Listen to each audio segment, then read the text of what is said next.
Jalan menuju perubahan itu memang tidak mudah, membutuhkan pengorbanan, perjuangan, membutuhkan fisik yang kuat, jiwa yang tegar, dan mental yang kokoh. Orang bermental kokoh menghabiskan banyak waktu dalam hidupnya, beradaptasi pada perubahan dan realitas-realitas baru dalam kehidupan. Karena kalau hanya bertahan dalam zona nyaman, bisa membuat kita terjebak di jalan buntu. Aku, Fradelina Saritando, salah satu guru pedalaman Yayasan Tangan Pengharapan, siap masuk ke babak baru kehidupanku, meninggalkan kesenangan dan rasa nyamanku untuk menghadapi perubahan dalam hidup. Perjalananku dimulai ketika aku ditugaskan untuk mengajar di senter baru di Desa Mela, Kecamatan Noebana, Kabupaten Timor Tengah Selatan, Nusa Tenggara Timur. Aku menikmati sekali perjalananku. Perjalanan yang panjang, harus mendaki jalan bebatuan dan licin, menyeberangi sungai, dan harus melewati medan jalan yang berat dan berbahaya. Tapi ada kebahagiaan yang tak bisa diucapkan dengan kata-kata, karena ini merupakan pengalaman baru yang tak terlupakan. Masih ditemani gerimis, kami pun tiba di Desa Mela. Sambutan hangat dari warga sungguh membuat hati ini terharu. Aku melihat ada mimpi-mimpi yang hampir mati, ada harapan-harapan yang putus asa, ada penantian yang lelah, ada orang-orang yang sedang menunggu untuk dirangkul dan dipeluk. Mereka menatap kami dengan tatapan penuh harap, menantikan perubahan dalam hidup mereka kelak. Mereka mengajariku untuk hidup selalu bersyukur apapun keadaannya. Untuk pertama kalinya, aku tinggal di rumah yang berlantaikan tanah, tanpa jendela dan tanpa kamar mandi. Mengambil air di sumur, masak menggunakan kayu bakar, dan makan nasi hanya dengan labu, jagung, kacang, ubi yang direbus, atau makan hanya dengan nasi kosong. Bahkan masih ada rumah warga yang belum ada listrik. Ya, begitulah keadaan warga di desa ini. Aku percaya mereka saja bisa hidup dengan segala keterbatasan yang ada, maka aku juga bisa hidup dan bertahan di sini. Selain kehidupan yang serba terbatas, keadaan pendidikan di desa ini juga sangat tertinggal.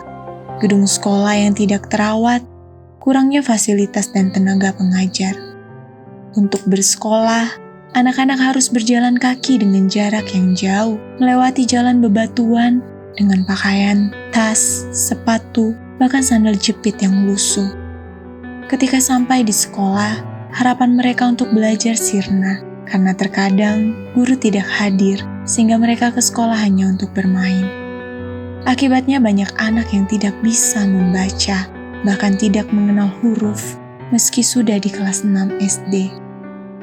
Anak-anak di desa ini sangat pemalu bila ketemu orang baru. Mungkin karena mereka tidak mengerti bahasa Indonesia, karena di desa ini, mulai dari anak kecil sampai dewasa, menggunakan bahasa Dawan atau bahasa daerah timur. Halo, selamat malam Sobat Berkati Guru Pedalaman. Bersama kami, Guru Pedalaman dari Desa Mela. Malam ini kami sedang membuat media pembelajaran mengenai perbedaan siang dan malam bersama rekan saya, Ibu Friska, yang sedang mempersiapkan bahan-bahan yang akan diperlukan. Media pembelajaran yang kami gunakan yaitu makanan pokok dari Desa Mela. Di antaranya ada jagung bosnya, jagung tua, kacang hijau, kacang sayur. Jagung ini kami pakai untuk menggambarkan bulan. Ini kacang kami pakai untuk menggambarkan rumput. Dan ini kacang yang warna hitam kami pakai untuk tanda mata, hidung, dan mulut. serta kami juga memakai media ini menunjukkan matahari, serta kapas yang pasti kami pakai untuk menunjukkan awan. Sekarang, aku hadir di tengah-tengah mereka dan melangkah bersama mereka. Aku ingin membangun hubungan yang baik dengan mereka dengan mengakrabkan diri, mengajak mereka bermain, bernyanyi, belajar, jalan-jalan, berkunjung ke rumah mereka, berbagi cerita, dan tawa bersama-sama. Tujuannya, melatih mereka agar tidak malu lagi berbicara dengan orang baru, mengerti berbahasa Indonesia, bisa mengenal huruf dan membaca, supaya dari mereka kelak akan lahir para pemimpin-pemimpin baru yang dapat memajukan desa ini. Terima kasih kepada para donatur yang telah setia mendukung program sponsorship guru pedalaman di FLC Mela, Timur Tengah Selatan. Helping people live a better life. Tetapi kamu akan menerima kuasa kalau Roh Kudus turun ke atas kamu, dan kamu akan menjadi saksiku di Yerusalem dan di seluruh Yudea, Samaria, dan sampai ke ujung bumi.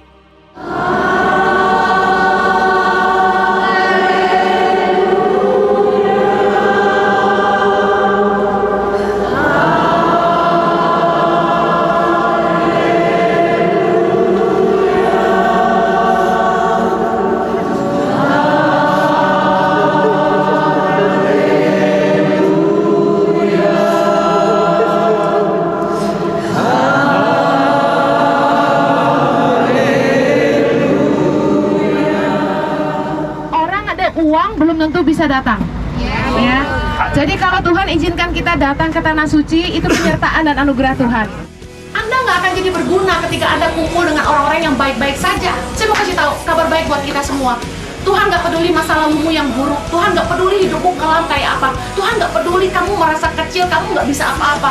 Tuhan tuh menghargai, karena Tuhan tuh lihat hati, bukan lihat penampilan kita. Mari bergabung bersama kami, Life Changing Holy Lands Journey, tanggal 1 hingga 12 Januari 2023 bersama Pastor Yohanes dan Pastor Henny Kristianus. Memang benar kata Bu Henny, bukan karena uang, bukan karena rencana atasan itu, tapi karena perkenanan Tuhan kita datang ke sini, dan ini adalah suatu anugerah buat saya.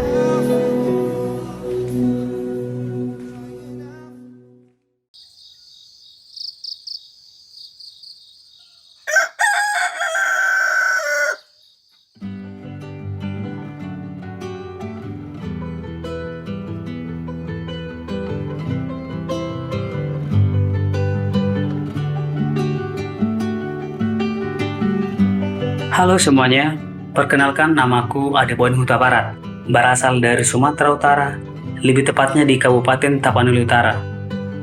Menjadi seorang guru merupakan cita-cita saya mulai dari kecil, dan pada akhirnya aku bisa menggapainya setelah lulus dari perguruan tinggi. Tapi menjadi seorang guru di pedalaman merupakan panggilan untuk hati saya, dan Yayasan Tangan Pengharapan mengirimkan saya di pedalaman Papua, Kepulauan Yapen, FLC Sion Ansos II. Anak-anak di pedalaman, khususnya di Ansos Sion ini memiliki semangat belajar yang sangat tinggi. Mendengar kabar sekolah kedatangan guru dari yayasan, persentase kehadiran anak ke sekolah semakin meningkat, karena mereka akhirnya bisa belajar lagi. Ada yang datang dengan sendiri, atau menumpang di perahu temannya. Ada yang memang diantarkan oleh orang tuanya. Ada juga yang berjalan melalui jembatan yang tidak layak pakai. Tidak adanya seragam bukan jadi penghalang untuk ke sekolah. Tidak adanya sepatu bukan jadi alasan kaki tidak bisa berjalan ke sekolah. Anak-anak masih bisa menggunakan sendal, dan bahkan ada yang datang dengan kaki ayam. Keadaan guru yang sebelumnya seperti hujan, kadang datang, kadang tidak, atau bisa dibilang ada musimnya, dan bahkan ada yang tidak pernah datang. Hal yang wajar ketika mereka belum bisa membaca dan berhitung. Bahkan hal itu terjadi di kelas besar juga. Dan lebih parahnya lagi, anak-anak di pedalaman ini memiliki karakter dan kebiasaan yang buruk, tidak permisi kalau mau keluar, berpakaian tidak rapi, memaki, mengutuk, buang sampah sembarangan, dan lain sebagainya. Dengan keadaan begitu, aku merasa ini akan sulit. Tapi Itulah tujuanku dikirim ke pedalaman Papua. Aku mengawali tanggung jawabku dengan menetapkan visiku. Aku harus membuat karakter anak berubah dan bisa membuat mereka membaca berhitung. Terkhusus kelas 2. Dari 44 siswa, hanya beberapa siswa yang bisa mengenal huruf dan mengenal angka. Itu justru menjadi tantangan terbesarku. Tapi berharap dengan hadirnya aku di sini boleh mengubah keadaan. Awalnya aku mengajari mereka huruf. Dengan daya tangkap yang berbeda-beda, aku mengelompokkan mereka menjadi 3 bagian. Seiring berjalan waktu, aku menuaikan sedikit hasil dari usahaku. Memang ada yang masih belajar huruf, tetapi sudah ada yang bisa baca kata-kata, ada yang bisa membaca kalimat sederhana, dan berhitung seperti pengurahan dan penjumlahan ratusan. Dan untuk karakter mereka, perlahan-lahan sudah berubah, karena aku selalu mengingatkan mereka untuk tidak memaki, mengutuk, berpakaian rapi, selalu permisi, tidak membuang sampah sembarangan, dan lain sebagainya. Kini, pendidikan di FLC Ansusion sudah jauh berkembang dan anak-anak bisa mengejar ketertinggalannya. Prestasi merupakan sebuah konsekuensi dari hasil kerja keras dan ketekunan. Kini perjalanan barunya pun dimulai. Sejak bulan Juli 2022, Adi dipindah tugaskan ke Feeding and Learning Center Rumah Soal, Seram Barat, Maluku. Tempat baru dan tantangan baru siap ia hadapi dengan harapan yang baru. Dengan misi yang sama, ingin membantu anak-anak di pedalaman terbebas dari buta huruf, angka, serta meraih setiap cita-cita mereka. Oke, halo Sobat Pedalaman. Jadi hari ini kami bersama siswa-siswa kelas 6. Kebersamaan kami hari ini membuat kolak. Sudah disediakan bahan-bahannya, ada apa ini? Keladi dengan kasbi, gula merah, kelapa, dan kami akan bekerjasama untuk menjadikan kolak itu jadi. Jadi tetap ikuti aktivitas kami sampai selesai. Siapa sih yang tidak kenal dengan kolak? Kolak adalah makanan penutup khas Indonesia yang berbahan dasar gula aren atau gula kelapa, santan, dan daun pandan. Kolak memiliki rasa yang gurih dan manis serta tekstur yang lembut. Kolak biasanya disajikan hangat, namun bisa juga disajikan dingin dengan ditambah es batu, sehingga menjadi es kolak. Meski saat ini sudah dapat ditemui di mana saja, namun kolak sejatinya berasal dari Sumatera Barat. Oke, Sobat Pedalaman, hasil kebersamaan kami sudah selesai. Ini adalah kolak kasbi keladi dengan pisang. Yang sekarang saya akan mencoba. Kedekatan Adi dan anak-anak pun semakin hari semakin terbangun. Terima kasih kepada para donatur yang telah setia mendukung program sponsorship guru pedalaman di Rumah Soal, Seram Barat, Maluku. Helping people live a better life.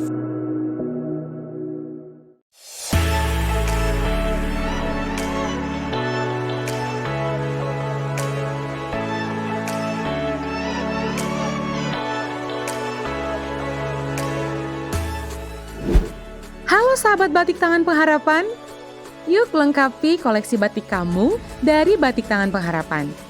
Desain yang simple dan elegan, cocok untuk perpaduan batik kegiatan formal kamu. Kamu tahu nggak, dengan kamu memesan produk dari Tangan Pengharapan, itu artinya kamu sudah membantu anak-anak di pedalaman. Cus, langsung dipesan. Untuk informasi lebih lanjut, kamu bisa hubungin call center merchandise Tangan Pengharapan, dan pembelian juga tersedia via Shopee atau Tokopedia dengan kata kunci pencarian Tangan Pengharapan.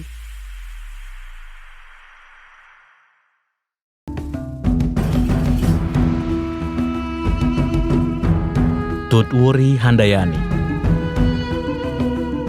Kita semua pasti mengenal semboyan ini. Di depan, seorang pendidik harus memberi teladan atau contoh tindakan yang baik.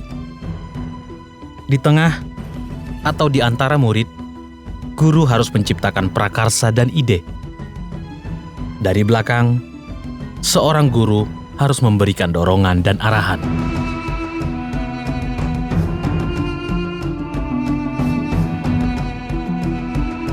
Ki Hajar Dewantara dikukuhkan sebagai pahlawan nasional yang kedua oleh Presiden Republik Indonesia Soekarno pada 28 November 1959. Bahkan potret dirinya diabadikan pada uang kertas pecahan Rp20.000 tahun edisi 1998.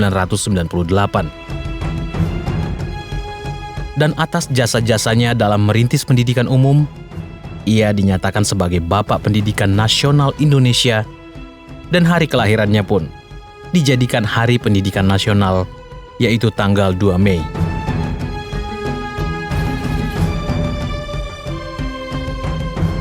Kegerakannya membuat banyak orang terinspirasi dan ingin mengikuti jejak sang pahlawan pendidikan.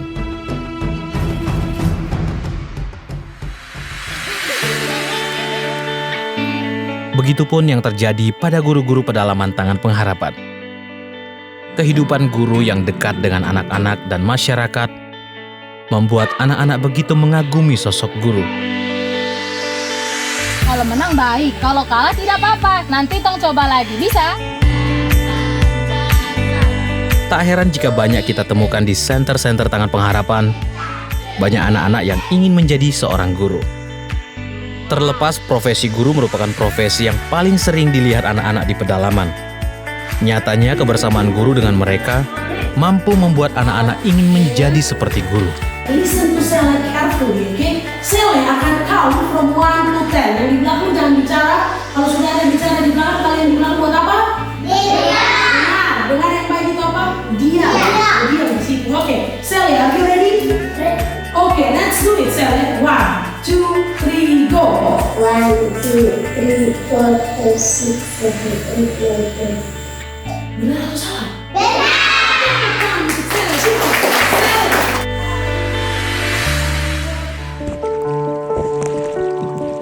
Bahkan kepergian mereka pun membuat satu daerah menangis.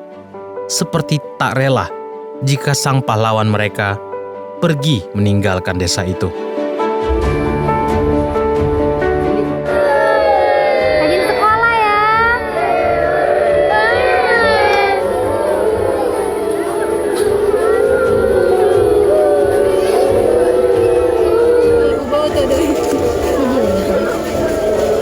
Tadi Bu Fitri sama Ibu Rani pesan kok.